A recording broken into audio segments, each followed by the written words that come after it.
Television is cool and radio is hot. That's the message, and the medium is Marshall McLuhan. Good evening, and welcome to Monday Conference, which has often been said to be not so hot. When future historians look back on the 20th century, it's almost certain that one of the statements from this era, which they will treasure for posterity, is the medium is the message. Like most of Marshall McLuhan's statements, it's pithy, apparently simple, and provocative to the point of being outrageous. Another of his propositions is that some media are cool and some are hot.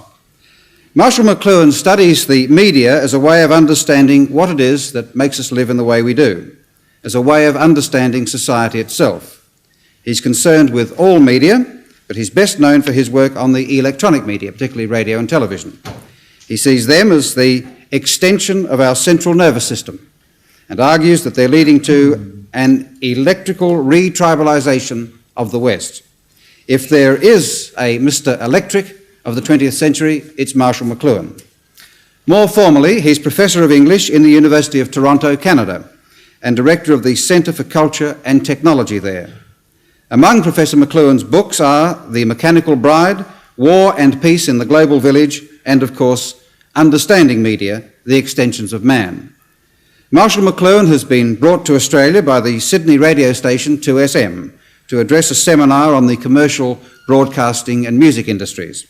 Earlier tonight, Professor McLuhan gave his address, and now he's ready for questions from the audience with us, made up of the participants in the seminar and members of the general public. Well, Professor McLuhan, I think we better deal with the medium as the message before it does go into the 21st century. When you say the medium is the message, does that leave any room at all for criticism of individual, say, television programs? Or content. Yes. You see, it doesn't much matter what you say on the telephone. The telephone as a service is a huge environment, and that is the medium. And the environment affects everybody. What you say on the telephone affects very few.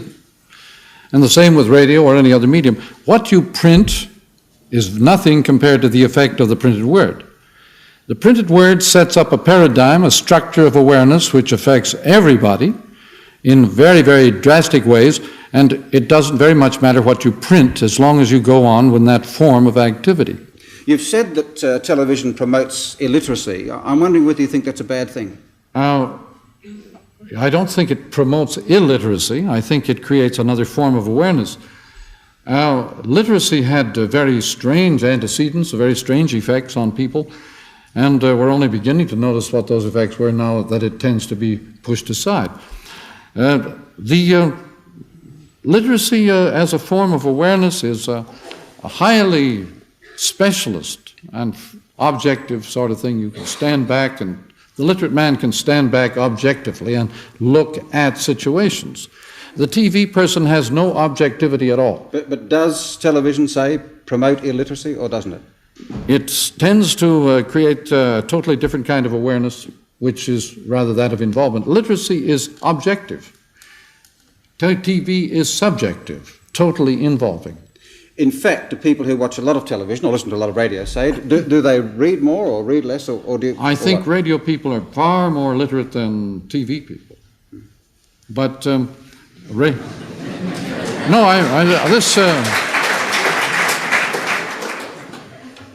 this is complementarity of the media. But I personally have avoided making value judgments because I've long ago discovered that value judgments are so personal that it confuses people enormously. Yes, but that is a kind of value judgment in itself, isn't it? Not of a medium, but of people. And people are very diversified. It's been known for a long time that a reader, for example, the word read, to read, means to guess. Look it up in the big dictionary. The word redan means to guess, and reading is actually an activity of rapid guessing, because any word has so many meanings, including the word reading, many, many meanings, that to select one in a context of other words requires very rapid guessing. That's why a good reader tends to be a very quick decision maker. And a good reader, a highly literate person, tends to be a good executive. because he has to make decisions very fast while reading. And so the very nature of reading calls for quick decisions and guessing. And that's what the word means, to guess, to write down. One last point for me. You've said that advertising is the folk art of the 20th century. In what sense is it an art? I think it is a very great art form. It's not a private art form, it's corporate. But it is, the concern of the advertiser is to make an effect. Any painter, any artist, any musician sets out to create an effect. He sets a trap to catch somebody's attention. Any painter, any poet, any musician sets a trap for your attention. That is the nature of art. Do you think there are any masterpieces of advertising or radio or television in the sense that there are We'll know better in, 50 years? What's your guess now? I know that there are. On the other hand, the ones we might select now as the great ads of the year would probably not get the same vote 50 years from now. But do you remember now, Mr. Shakespeare wrote plays that were considered very vulgar and popular entertainment in his own day. And nobody had any criteria for measuring his greatness at that time. He was a popular artist. And TV is a popular folk art. And we have no criteria for measuring it.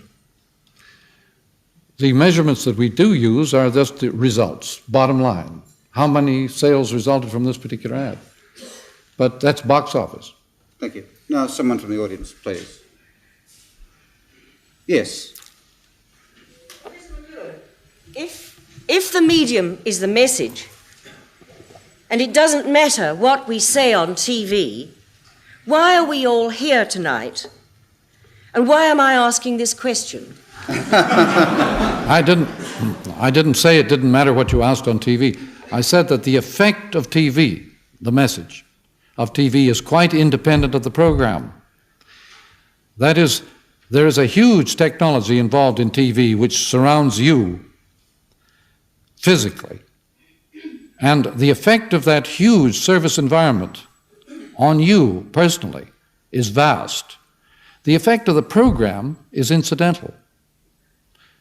Please, would you show your undoubted enthusiasm by having your hands up? It really does make it much easier if I can see. I'm sorry to be... Yes.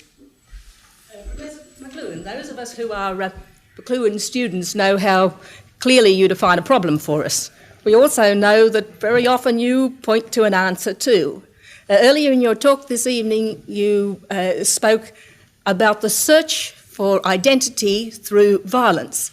I think we'd all agree now if we ever could afford violence, we can, as weaponry becomes more efficient, we can no longer corporately, afford violence. So what do you suggest as alternatives that we offer instead of the search for identity through violence? Dialogue.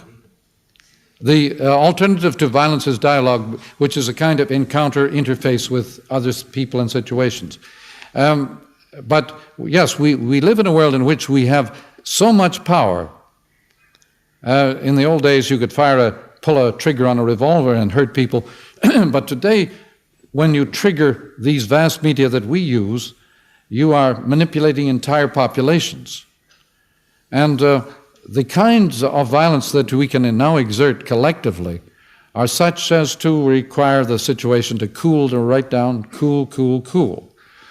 And we have, by means of the overkill, we have created a kind of universal peace in the world. The means of destruction are so vast at our command that war becomes unthinkable. So, in the same way, people are cooled off by media and by situations which require dialogue rather than just self-expression. Violence is a kind of self-expression, and so that the quest for identity, the person who is struggling to find out who am I, by all sorts of maladjustments, all sorts of quarrels, all sorts of encounters, such a person is a social nuisance, of course. But the quest for identity goes along with this bumping into other people in order to find out who am I, how much power can I exert, how much identity can I discover that I possess by simply banging into other people. And so that's what I had in mind when I said that the quest for identity is always a violent quest. It's a series of adventures and encounters that create all sorts of disturbance. I suppose, I don't think you have to go very far in literature for examples of it. I suppose Don Quixote is a great popular hero, and Flash Gordon, and Superman. But we're now beginning to get I'm thinking now of this new show, the Star War, that is the new Hollywood thing, that is based on Flash Gordon comics. The bionic man, bionic woman, these are vicarious forms of violence in which young people are trying to discover, who am I? I once asked my granddaughter, one of our granddaughters, who was then 6, what do you want to be when you grow up? And she said instantly, bionic woman. This is a kind of violence that permits one to discover who you are. I was using violence in a rather large sense of simply encounter, abrasive encounters. Yes. In terms of the figure ground thesis that you put forward in City's classroom, Professor, in what way would the message that you've given us tonight be different if this meeting, instead of being here in the Sydney Hilton Hotel, were, say, in the centre of the Sydney cricket ground? Well, cricket is a very organised form of violence.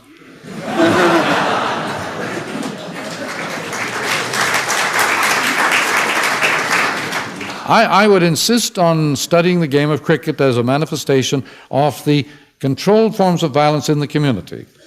Baseball or football, any kind of sport, is a dramatization of the typical and accepted forms of violence in the business community.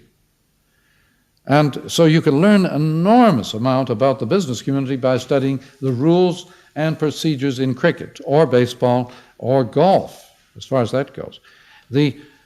All these games are huge ways of discovering, dramatizing what the society you are in is all about. By the way, without an audience, these games would have no meaning at all. They have to be played in front of a public in order to acquire their meaning. A baseball game without an audience would be a rehearsal only, a practice. The game requires a public, and the public has to resemble a whole cross-section of the community. I'm very interested in games as dramatizings of violent behavior under control. Professor McLuhan, seeing you know so much about cricket, the problem is where to put the commercials, apparently, when you broadcast cricket. There's nowhere to put them. Does this mean the game has to change to fit television, or I have been paying attention to cricket in the last few days while I've been here. But it's a game that I did not grow up with. So I'm not so you can't answer the question. Well, I'm not sure, but you say where to put the commercials. Yes, no room for them, anywhere. You mean that it is so continuous? A seamless garment. I see. Yes. It's a seamless web. Where you normally put them is the bit where all the theology of the game comes across and all the inner thoughts. There was a woman, yes, back, thanks.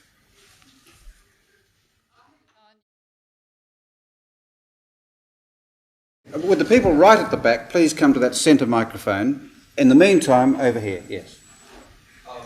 Quite some time ago, you said that life was very much like driving a car, but only being able to look into the rear vision mirror. After you've gone, who's going to drive the bus?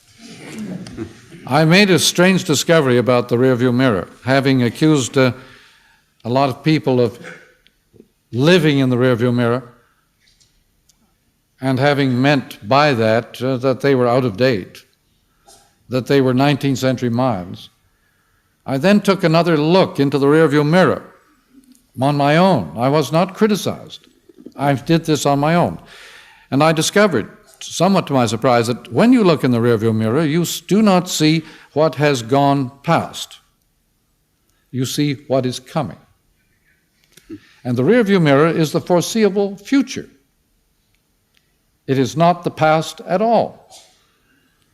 The title, the phrase rearview mirror, appears to distort the situation.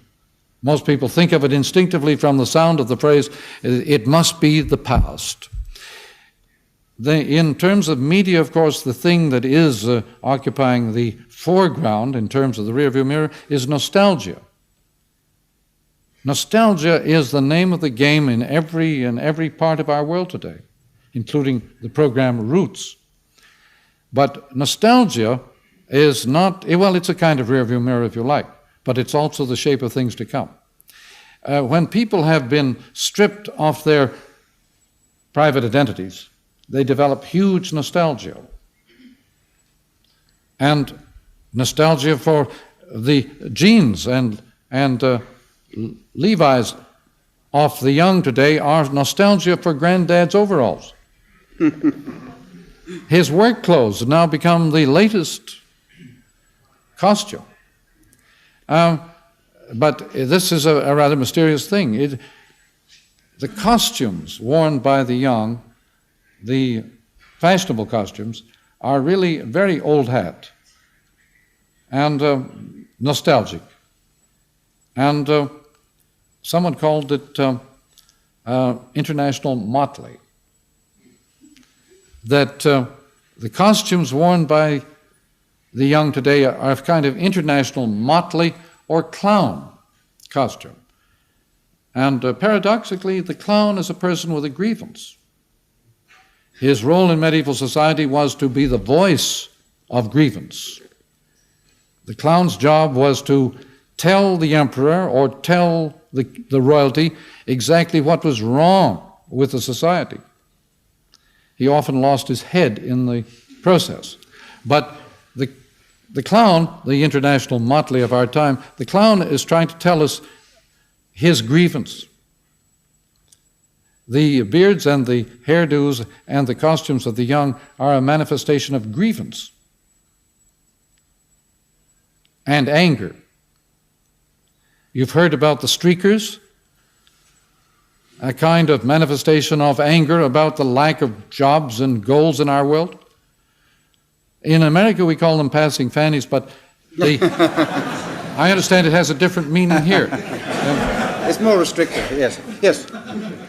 Professor, I'm asking this question, which I think is very relevant for people today who are looking for an identity, who are searching for a kind of responsible attitude towards the media. Since in the 20th century we're so conditioned, hemmed in by the media, should we be teaching our children what value judgments they should really make concerning different programs they should watch on TV or different programs they should listen on the radio as part of their development of achieving adult maturity? Answer is yes. But one of the peculiarities of electric speed is that it pushes all the unconscious factors up into consciousness. This began with Freud and Einstein back in 1900. But the hidden aspects of the media are the things that should be taught because they have an irresistible force when invisible. When these factors remain ignored and invisible, they have an absolute power over the user. So, yes, the sooner that the population, or the young or old, can be taught the effects of these forms, the sooner we can have some sort of reasonable ecology among the media themselves. What is desperately needed is a kind of understanding of the media which would permit us to program the whole environment so that, say, literate values would not be wiped out by new media. If you understand the nature of these forms, you can neutralize some of their adverse effects and foster some of their beneficent effects. This, we have never reached this level of awareness.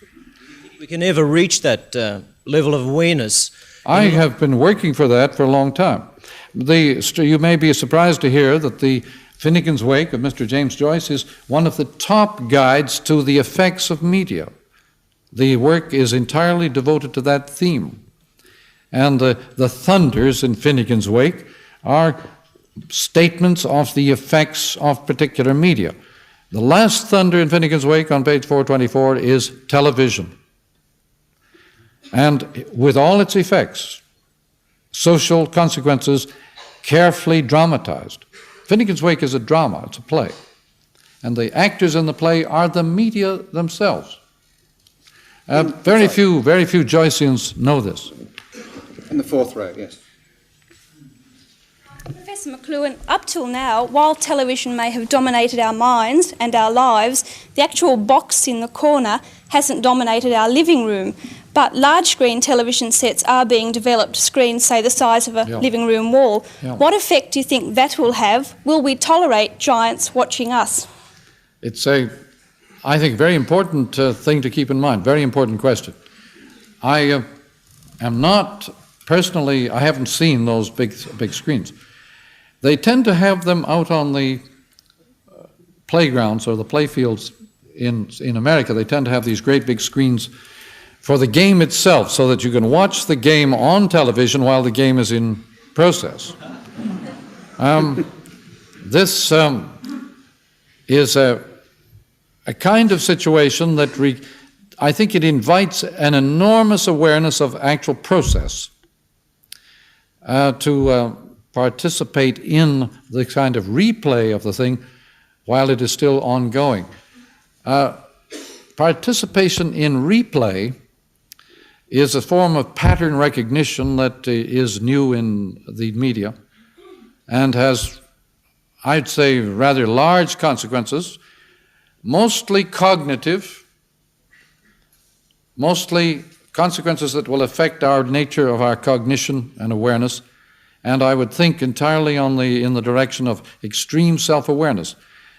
I once asked a famous quarterback in American football on television, once asked him what the effect of the instant replay had been on the game of football. And he said, "We have now to play the game in such a way that the audience can watch the actual process that we're performing. They're not any longer interested just in the effect of the play, they want to see the nature of the play. So they've had to open up the play on the field to enable the audience to participate more fully in the process of football play. It's an unexpected effect. I think it would be an effect that would extend also to our educational world, to the classroom. That the future of education requires that we pay much attention to the media we're employing as forms of study. Not necessarily, the hardware, merely the hardware skill in the use of cameras and of microphones, but awareness of the nature of the operation. When you said that television uses the eye as an ear, what did you mean by that? It is a phrase of Tony Schwartz in a very interesting book called The Responsive Chord. What he means literally is that the image is constituted by millions of these resonating particles. There are no pictures on television. There are no snapshots. There's no shutter. There's no camera. There is an outpouring of these small bits of information in patterns that are entirely active and dynamic. So they resonate. So he was really saying that the television image is primarily not a visual but resonating form of experience. Mm. Yes, with the glasses. No, behind you. Sorry, I had to call. No, all right. I'm sorry. You go ahead then. Too late. Professor McLuhan, is television the ultimate medium, or is there worse to come? You've heard of the hologram? The hologram goes completely around you. Television only goes a little bit around you. The hologram is 360 degrees. But it's been anticipated by the rock music, in which you have to become just enclosed in a sound bubble. The hologram does for TV what rock does for auditory entertainment. But the hologram is technically here. Yes, in the front row. Professor McLuhan, earlier you spoke about us as going out rather for our privacy and coming home for the social aspect. I'd like to hear you comment on that in relation to electronic man's new thirst for meditation, contemplation, mystical experience. We're being asked about the relation of this inside-outside on the life of meditation. Well, as you know, the transcendental meditation has become exceedingly popular. All forms of mystic meditation have become very popular in our television age. The East, we have gone very far to the East since television. Just as an exercise in awareness and so on, meditation has come in very big since television. I'm not sure that is good or bad at all. It just has happened. And do you think of it as a very significant event?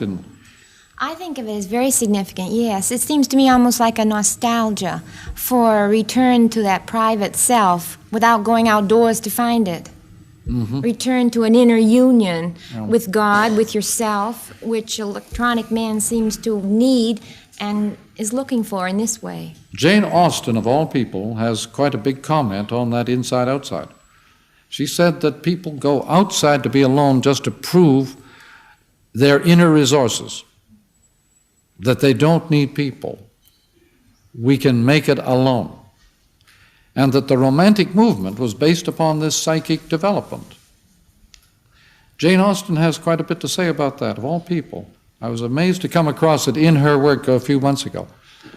But there's another American writer, Hawthorne, who regarded this American habit of going outside to be alone as an undermining of democracy. He said, this is sheer aristocracy. This is putting on the aristocratic thing, and it is going to undermine our whole democracy. So Hawthorne regarded it with great alarm. The moralist, by the way, is always a person who never studies effects so much as studies the content of situations. Studies the figure and not the ground. This, I think, is of great concern to advertisers who are here tonight in some numbers. Advertisers tend to study figure and not the ground. They tend to count noses rather than to estimate the pressures under the noses. The form of gnosis. Do we have an advertiser who would like to pick that up, or we haven't heard from one? No? In the centre then. My question is a little bit about advertising, and it changes the course of the conversation slightly, and it's a serious question, Professor. If the world had not discovered your great thinking and your writing, how would you go about creating a demand for it? What would be your advertising campaign? What would be the gist of it? And what section of the media would you use? I put people on. I put them on. Putting people on means teasing them, challenging them, upsetting them, befuddling them. Any comic puts on his audience by hurting them. You can't name a comic who doesn't put on his public by hurting them.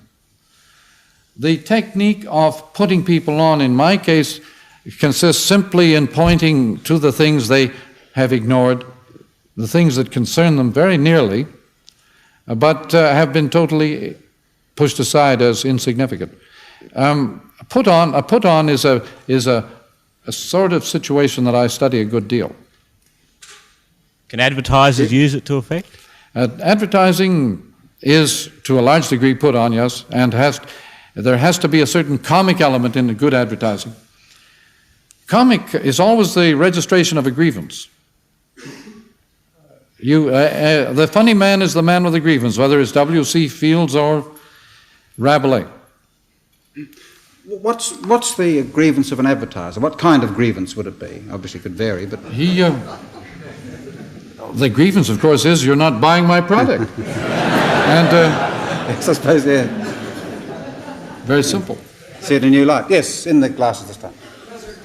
Does the fact that Professor Bronowski's book, The Ascent of Man, the fact that it was on the bestseller list in America for month after month, is that a victory for advertising and marketing, or is that a victory for Professor Bronowski's ideals and the message he was trying to get across?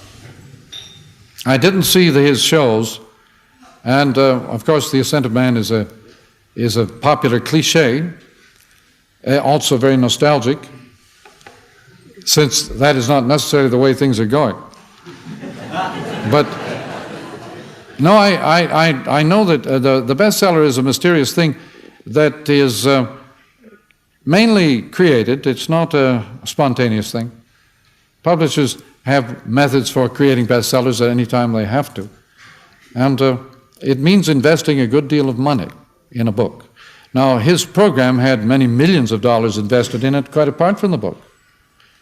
So a big million-dollar program or multi-million-dollar program automatically guarantees a bestseller status for the book off the shelf.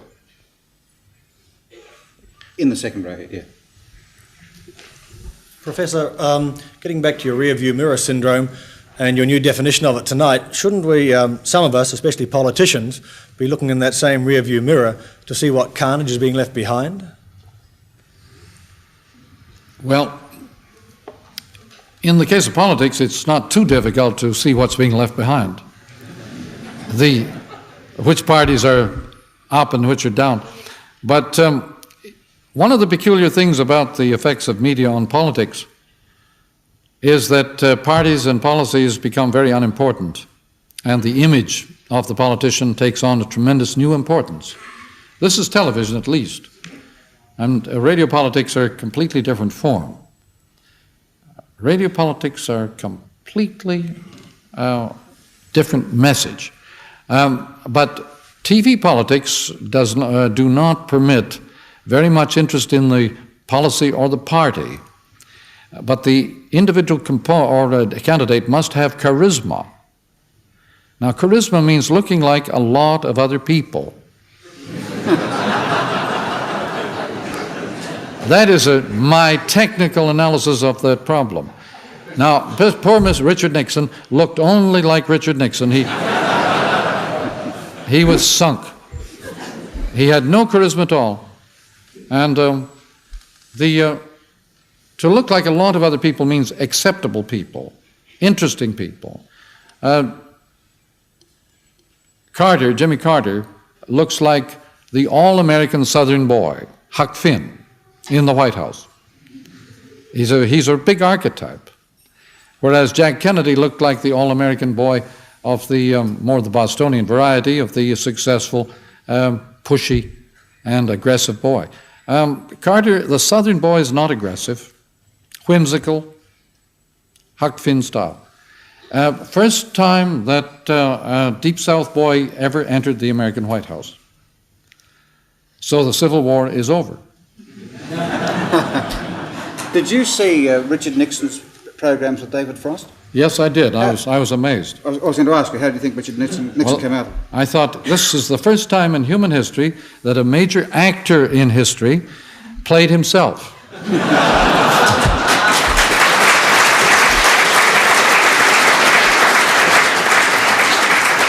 I'm glad I asked you. Yes, indeed. Yes?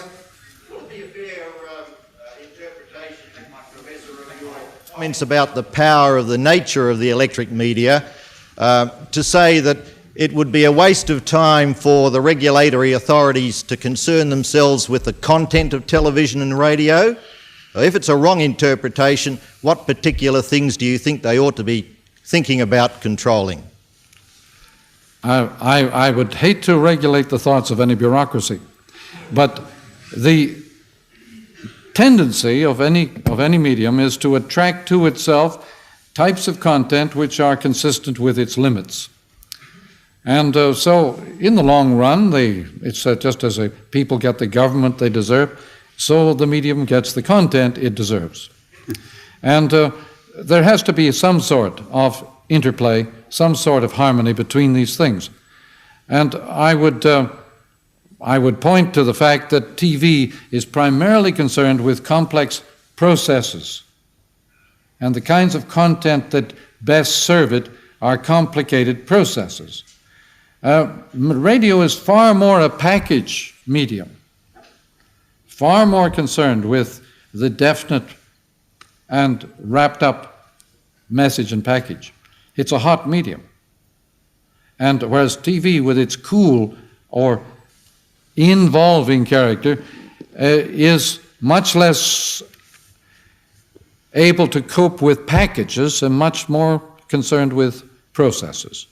And so if you watch the even Sesame Street, you will see this grotesque character peeping out at you. It's the processes at Sesame Street is made by advertising men. And they understand, they have learned the nature of this medium very thoroughly.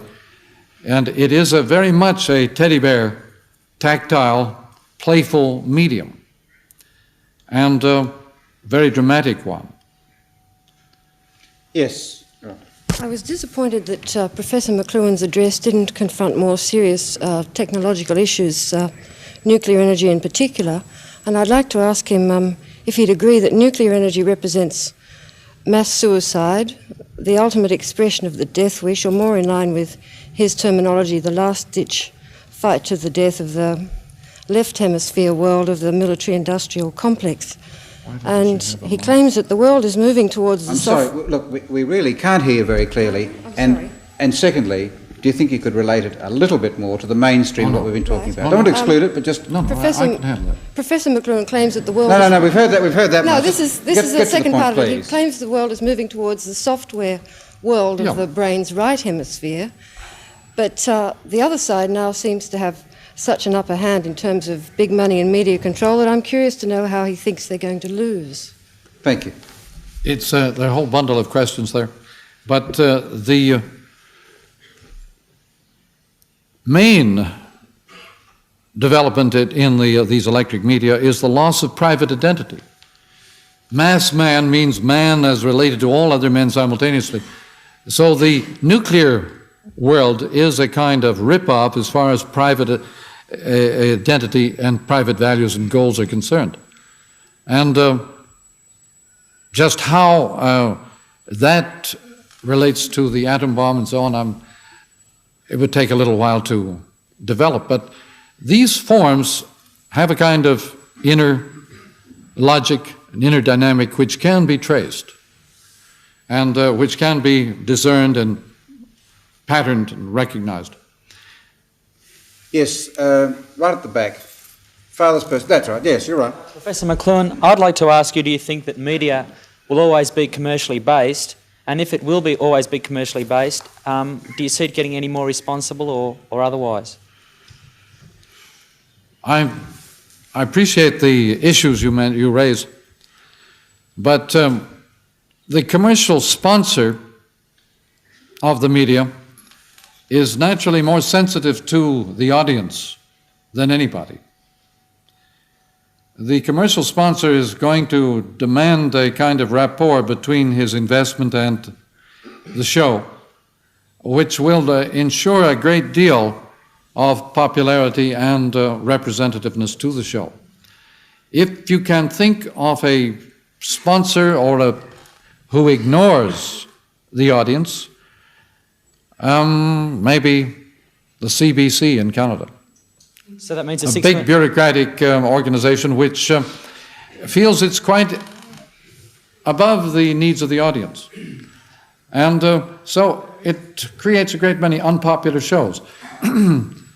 I wouldn't say they're especially interesting, they're just unpopular. And to what extent the BBC is in the same boat, I don't know, but you might be able to comment. Yeah. You know, I'm going to have to sneak off and have a pee. Professor, you were talking earlier about how the new brain research has opened up new avenues in perception, about the left hemisphere being more towards the logical aspects and the right towards the intuitive. Can you enlarge on the parallel you use between how this is related to the Eastern and Western cultures? Yes. The people of the West developed their visual point of view and their acuity of vision along with Euclidean geometry. No other country in the world ever had Euclidean geometry except the country of the phonetic alphabet. Without phonetic alphabet, you don't have Euclidean space. There's no Euclid in the Orient. Is there any individual identity, private identity in the Orient. But the kinds of left and right hemisphere things correspond pretty well to East and West, since the lineal nature of the left hemisphere is very visual. Visual space is the only space that is lineal and connected. Acoustic space is not lineal or connected. Acoustic space is a sphere who we hear from all directions at once. Acoustic space is a sphere whose center is everywhere and whose margin is nowhere. That is a simultaneous sound which creates that kind of space. It is the space of the sound bubble in rock music. But right hemisphere is simultaneous acoustic, and this is very favorable to the corporate identity of Oriental man. People who play it by ear, as opposed to those people who have a strong bias of point of view and who play it by the eye and by logical connected estimates, bottom line, quantity, and so on. This is all left hemisphere. But the right hemisphere has no bottom line and is interested only in quality, not in quantity. And so the otherworldliness, the non-worldly Orient, with its interest in the way of life rather than in the amount of product. You might say Polynesia. Various attempts have been made to organize the Polynesians into dynamic producers of this or that, and they remain completely indifferent to such performance. They're very acoustically oriented people, very right hemisphere. But the right and left hemispheres affect both of us to some degree. It's not just a plain either or. We use both hemispheres to some degree, but in some cultures, the one or the other gets much stress, much play. Professor McLuhan, I'm afraid we've come to the end of our message, if not the end of our medium. Thank you very much for talking with us tonight. Thank you everyone else too for joining us. I'd like to thank the organisers of Radio 78 and 2SM for having us with them. It's their and our gesture to the ecumenical movement, at least broadcasting-wise. There'll be another Monday conference next week. Till then, good night. Tonight's Monday conference has come from the ballroom of the Hilton Hotel, Sydney. Our special guest was Canadian media analyst Professor Marshall McLuhan.